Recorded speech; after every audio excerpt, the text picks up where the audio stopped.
আসসালামু আলাইকুম রহমতুল্লাহি অবরকাতুহ। সম্মানিত দর্শক, ডক্টর মোহাম্মদ ইউনূস সরকারের সময়কাল ৮ মাস অতিক্রান্ত হতে চলল। এই সময়ের মধ্যে সরকারের যে কর্মকাণ্ড, সেই কর্মকাণ্ড নিয়ে আমরা এখনো পর্যন্ত নির্লিপ্তভাবে কেউ আলোচনা করিনি। যারা সরকার বিরোধী, সঙ্গত কারণেই তারা সরকারের দোষ ত্রুটি অহরহ বলে বেড়াচ্ছেন এবং আমাদের দেশে সাধারণত মানুষের মধ্যে নেতিবাচক কথার প্রতি একটা তীব্র আকর্ষণ থাকে।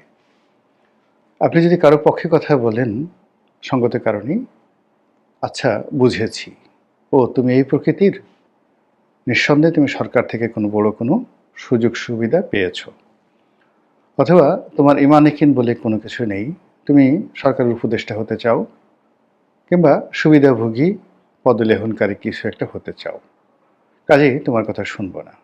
আপনি যে কোনো মানুষ সম্পর্কে ইতিবাচক প্রশংসা করতে গেলেই এই ধরনের কথা বলতে থাকবে।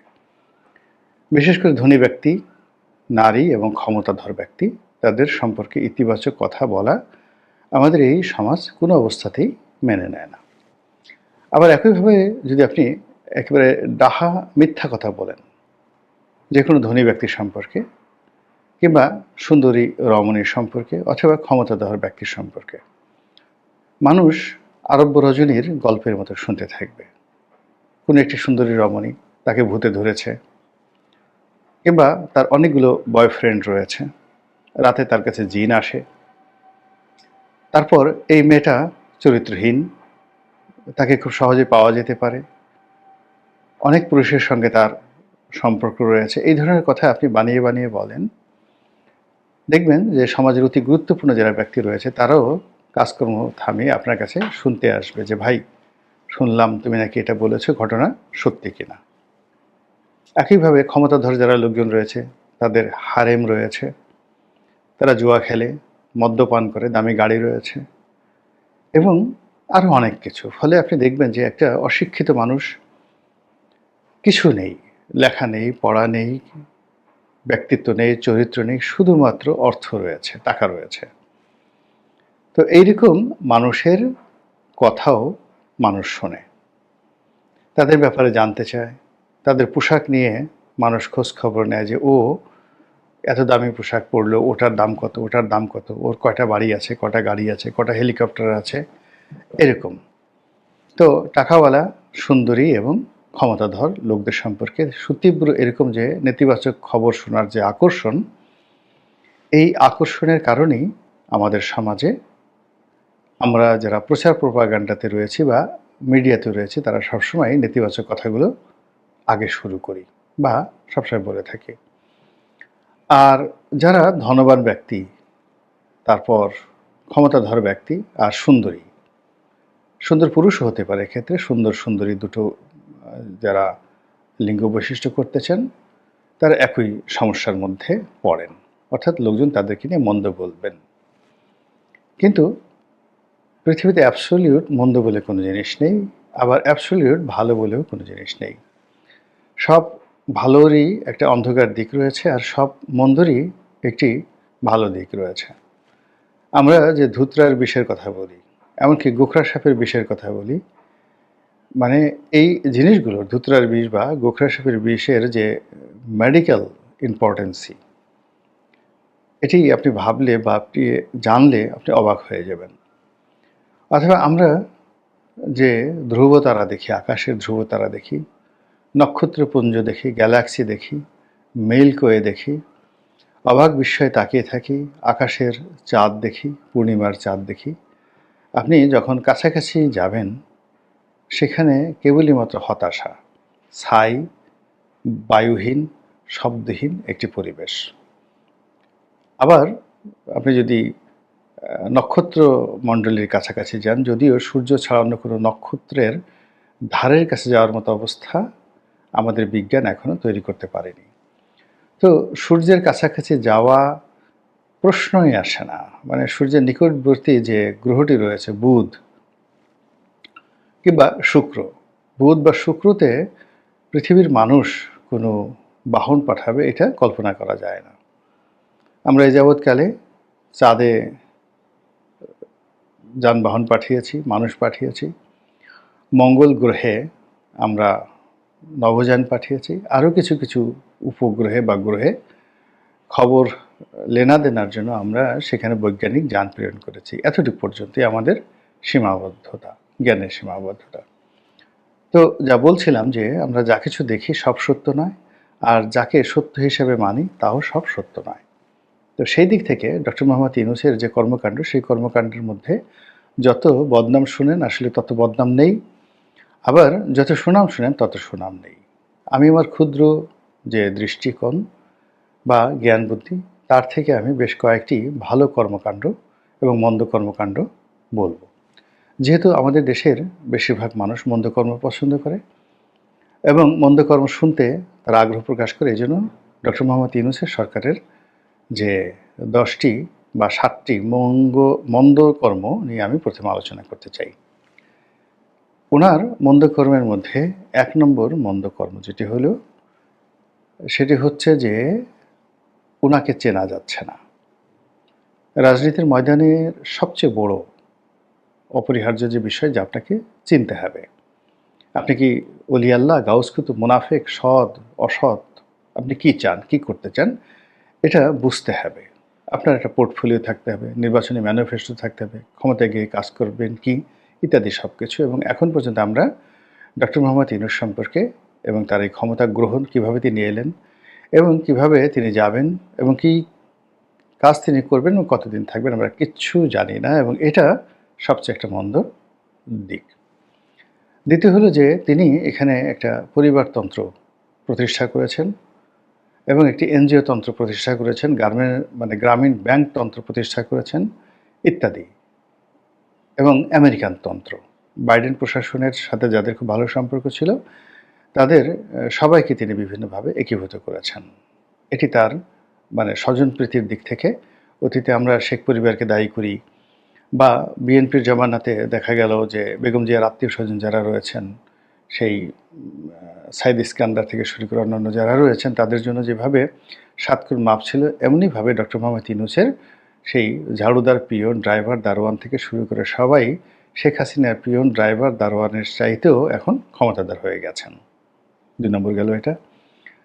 3 নম্বর হলো যে তিনি এখনো পর্যন্ত কোনো কনক্রিট ফ্রেন্ডশিপ করতে পারেননি, বরং অনেকগুলো রাষ্ট্রের সঙ্গে আমাদের দূরত্ব তৈরি হয়েছে, বন্ধুত্ব তৈরি হয় না কারোর সঙ্গে। ভারতের সঙ্গে দূরত্বটা একেবারে রীতিমতো যুদ্ধের পর্যায়ে নিয়ে গেছে, এবং এটা আমরা সামাল দিতে পারবো কিনা আমরা এখন পর্যন্ত বলতে পারছি না। 4 নম্বর হলো যে তিনি বিশ্বাস হারিয়েছেন। লোকজন এখন আর তার কথায় বিশ্বাস করে না, তাকে আগের মতো শ্রদ্ধা করে না, এবং তিনি কি বলেন, যাই বলেন না কেন, সত্য বললেও এগুলো মানুষ এখন ট্রল করে। এটি তার জন্য একটা বিরাট ক্ষতিকর, এবং দেশের রাজনীতির জন্য বিরাট ক্ষতিকর। এবং আগের জামানাতে যে শেখ হাসিনা বলতেন যে তত্ত্বাবধায়ক সরকার আসলে তারা আমাদের চেয়ে খারাপ হবে, আমার চেয়ে খারাপ হবে, এবং চোখে মুখে নাকে মরিচ লাগিয়ে আপনাদের সবাইকে কাঁদতে হবে, এবং সেই জিনিসগুলো এখন ক্রমশ দৃশ্যপটে চলে আসছে। সমাজে বিচার ব্যবস্থা বলতে যা বোঝায়, আইনশৃঙ্খলা বলতে যা বোঝায়, এর কোনোটি এখন স্টেবল নয়। কোনো প্রতিষ্ঠানের প্রতি নির্ভরতা নেই, কাউকে বিশ্বাস করা যাচ্ছে না, কারোর প্রতি নির্ভরতা দেখানো যাচ্ছে না, এবং বুক ফুলিয়ে এই সমাজে চলার মতো একজন মহাবীর এখন কেউ নেই।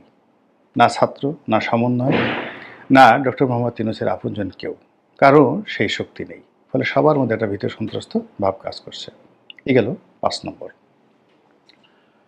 6 নম্বরে যেটা বলবো সেটি হলো ডক্টর মোহাম্মদ ইউনূস এবং তার যারা লোকজন রয়েছেন, তারা যে রাজনীতির অভিলাষে প্রলুব্ধ হয়েছেন, অর্থাৎ ছাত্র সমন্বয়কদের দিয়ে একটি রাজনৈতিক দল গঠন করতে যাচ্ছেন, এটি একটি ভয়াবহ আকার ধারণ করবে আগামীতে, এবং একটি ভয়াবহ পরিণতি নিয়ে আসবে ব্যবসা বাণিজ্য, শিল্প, সাহিত্য, শিক্ষা ব্যবস্থায়। আর 7 নম্বরের সবচেয়ে ভয়াবহ যে জিনিসটা আমার কাছে মনে হচ্ছে সেটি হলো র্যাডিক্যালিজম, জঙ্গিবাদ। আরও যদি স্পষ্ট করে বলি, সেটি হলো ইসলামাইজেশনের নামে সারা দুনিয়াকে এই বাংলাদেশের রাজনীতি সম্পর্কে একটা বিরূপ ধারণা মেসেজ দেওয়ার ক্ষেত্রে এই ডক্টর মোহাম্মদ ইউনূসের এই সরকার এ যাবৎকালে যে কর্মকাণ্ডগুলো করেছেন সেই কর্মকাণ্ড আমাদের স্বাধীনতার পরে সবাই মিলেও এই কর্মকাণ্ড করতে পারেনি। ফলে পুরো রাষ্ট্রটি একটি জঙ্গি রাষ্ট্র এবং এখানে দ্বিতীয় তালেবান বিপ্লব হতে যাচ্ছে, এখানে খেলাফত প্রতিষ্ঠিত হতে যাচ্ছে এবং এটি অন্য ধর্মের মানুষের জন্য একটি ভয়াবহ আগ্নেয়গিরি হতে চলেছে। এইরকম প্রচার এবং প্রপাগান্ডা ভারত এবং পশ্চিমা দুনিয়া চালানোর সুযোগ পাচ্ছে। এই ৭টি যদি আপনি নেতিবাচক ধরেন, এবার ইতিবাচক ঘটনাগুলো বলি। ইতিবাচক দিকের সবচেয়ে বড় বিষয়টা আমার কাছে যেটি মনে হচ্ছে সেটি হলো যে এই সময়টিতে সবার মুখোশ উন্মোচিত হয়ে গেছে ডক্টর মোহাম্মদ ইউনূসের এই সময়টিতে। তিনি বাকস্বাধীনতাকে অবারিত করেছেন। এই অবারিত বাকস্বাধীনতা এবং তিনি দমন পীড়নটা করেননি এখন পর্যন্ত। এই কারণে আমাদের মধ্যে যে অমানুষগুলো বসবাস করে সেই অমানুষ গুলো প্রবল আকার ধারণ করেছে। ফলে আওয়ামী লীগ যেভাবে হম্বিতম্বি করতো, আমরা এটা করবো ওটা করবো, আমাদের মতো শক্তিশালী কেউ নাই, এটা দেখাবো ওটা দেখাবো, তারা যে লেজ গুটিয়ে কীভাবে পালাতে পারে এটি ডক্টর মোহাম্মদ ইউনূস না আসলে বুঝতে পারতাম না। বিএনপির অনেক নেতাকর্মী এখন চাঁদাবাজি, সন্ত্রাসী কর্মকাণ্ড থেকে শুরু করে দখল, অনেক মন্দ কাজে তারা জড়িয়ে পড়েছে। বিএনপি যে এত রাতারাতি নিজেদের অতীত ভুলে গিয়ে এত খারাপ কাজ করতে পারে আমরা এটা স্বপ্নেও কল্পনা করতে পারিনি। এত মানুষ বাংলাদেশে জামাত করে এবং জামাতের গলা যে এত উঁচু, জামাতের ঠোঁট এত মোটা এবং জামাতের জিহ্বা যে এত নড়াচড়া করে, এটা এই সময় না আসলে আমরা বুঝতে পারতাম না। জামাতের যে আসল চরিত্র এটা আমরা বুঝতে পেরেছি। ফলে আমাদের এই সমাজের যে আসল চেহারা, মানুষের যে আসল চেহারা এই ডক্টর মোহাম্মদ ইউনূসের ওসিলায় এটি খুলে গিয়েছে। এটি আমার দৃষ্টিতে ১ নম্বর। ২ নম্বর হলো যে ব্যাংক, বিমা, আর্থিক খাতে স্বস্তি এসেছে। আমরা ব্যাংকে চেক দিয়ে দাঁড়িয়ে থাকতাম, কতগুলো ব্যাংক দেউলিয়া হয়ে যাবে, তারপরে যে যার আমানত নিয়ে ভীষণ রকম চিন্তায় ছিলাম। এই জায়গাটাতে একটি স্টেবল অবস্থায় এসেছে। অনেকগুলো জিনিসের দাম বেড়েছে, এটা সত্য, কিন্তু বেশিরভাগ জিনিসের কিন্তু দাম কমেছে। ডলার স্টেবল হয়েছে, ফরেন রিজার্ভ হু হু করে বাড়ছে। এটি সরকারের অত্যন্ত ইতিবাচক দিক, খুবই ইতিবাচক দিক। ফলে কি হলো, মানুষের যে অর্থনৈতিক কর্মকাণ্ড এটা কিন্তু যাকে বলা হয় এখন অনেকটা আওয়ামী লীগ সরকারের শেষ দিকে এসে যে অনিশ্চয়তার মধ্যে পড়েছিল সেই অনিশ্চয়তা থেকে এটা অনেকটা বৃদ্ধি পেয়েছে। ৩ নম্বর হলো যে ব্যক্তি পর্যায়ে যে কর্মকাণ্ড, এই কর্মকাণ্ড কিন্তু বেড়ে গেছে। অনেকে হয়তো ভাবতে পারেন যে কিছু হচ্ছে না, আমরা হতাশা নিয়ে বলছি চাকরি হারাচ্ছে, অমুক হারাচ্ছে, অমুক হারাচ্ছে, কিন্তু অবাক করার ব্যাপার হলো যে আমাদের মাছের বাজারে ক্রেতার অভাবে একটা মাছ পচে যাচ্ছে না।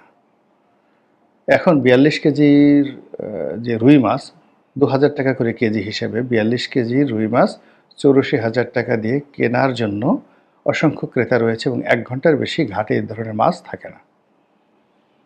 মোহাম্মদপুর বাজারে যান, নিউ মার্কেট বাজারে যান, অসংখ্য ক্রেতা আপনি দেখতে পাবেন। এই যে রোজার মাস, পবিত্র মাহে রমজান চলছে, আমি সেই মাহে রমজান শুরুর আগের দিন শুক্রবার ছিল, গত শুক্রবার, এই শুক্রবারের আগের শুক্রবার নিউ মার্কেটে গেলাম।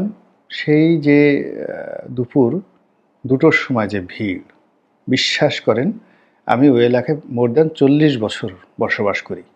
নিউ মার্কেট, নীলক্ষেত, ধানমন্ডি এই এলাকাতে লাস্ট 40 ইয়ার্স। কিন্তু রোজা শুরু হয়নি, রোজা শুরুর একদিন আগে শুক্রবারে দুপুর ২টোর সময় গাউসিয়া নিউ মার্কেটে আমি যে ভিড় দেখেছি, এরকম ভিড় আমি জীবনে দেখিনি। মানুষ মনে হচ্ছে ঈদের বাজার ১ মাস আগে করার জন্য একেবারে হুমড়ি খেয়ে বসেছে। ফলে আমরা বলছি মানুষের হাতে টাকা নেই, টাকা নেই, টাকা নেই, কিন্তু এটি দেখার পরে আমি রীতিমতো বেকুব হয়ে গেছি। এটি সরকারের একটি সফলতা। ৪ নম্বর হলো যে অনেকে নিজেদের দুর্বলতার কারণে আওয়ামী লীগের সঙ্গে